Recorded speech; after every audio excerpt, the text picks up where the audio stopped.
Red Table Talk, it's just a brilliant concept and was born really out of how you are at home, I guess. Yeah. Sitting around a table and talking. And it's 3 generations of women, yourself and your daughter and your mum. Mum, yes. So there's a viewpoint, I'm guessing, from various angles there, before even bringing in various guests, which is what you do. Yeah.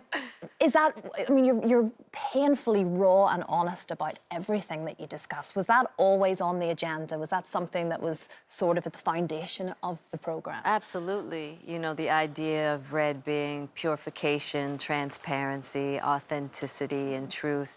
And I thought, you know, I'm very lucky that I have really difficult, transparent conversations with my family. It all started when Willow was about 11. That's when we first did the original Red Table, and I did it for Mother's Day because I realized that there were so many difficult relationships between mothers and daughters specifically.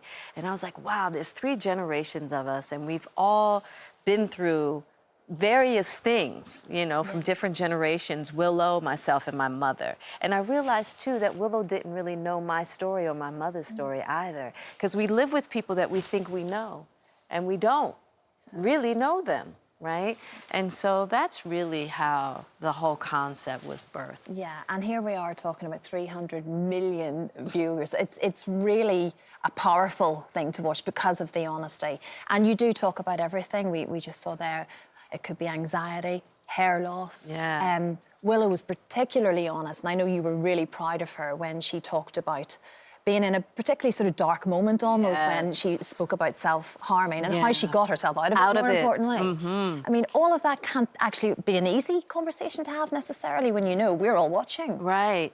Well, you know, for me, I think in this day and age, there is so much transparency, right? Yeah. But what we're actually watching is like, how healthy is it? How is it improving our lives, right?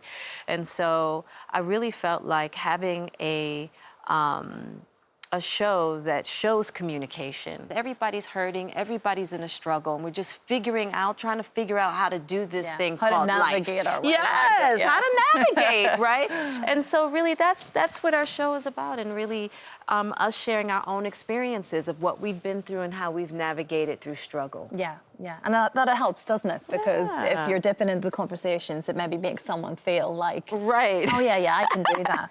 It was an interesting thing when you said when you turned 40, it was one of those moments, as I think it probably is for a lot of people, to be honest, where you think, I've brought my family up, I've backed my husband in his career, it's now my turn. Yeah. Do you still feel like that? And I guess this show's part of that too. Oh, absolutely. It's something you want to do. Something I want to do. And, you know, it's just kind of, I guess that transition of having to do things much differently in the second half. You know what I mean? And you realize that you need different things in order to be happy. And that was across my whole life, personally and professionally. And so I'm in a really good place. And this particular program has really helped my own personal self-growth as well. Yeah. Do you have guests now knocking on your door saying, I want to be on? Is it like that now where it is. Everyone kind of wants a part of it? Everybody does, but you know,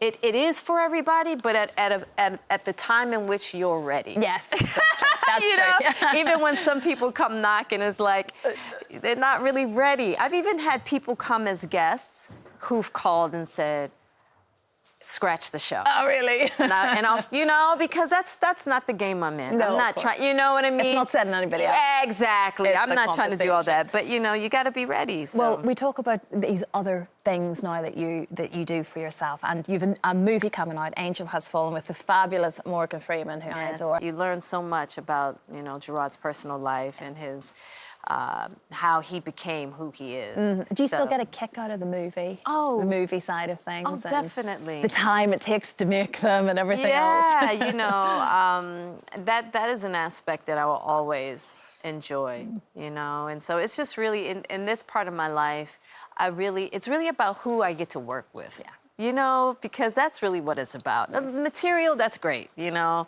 Great material is wonderful, but I really look at who am I working with? Who am I going to be spending my time with? Yeah. And so I had a really good time on this. Great. Well, look, it's such a pleasure to see you this morning, Jada. Thank you very much indeed. Red Table Talk, like we say, is remarkable. Thank you. Angel is Fun out in August. So lovely to see you. Nice to see you. Thank you for having me.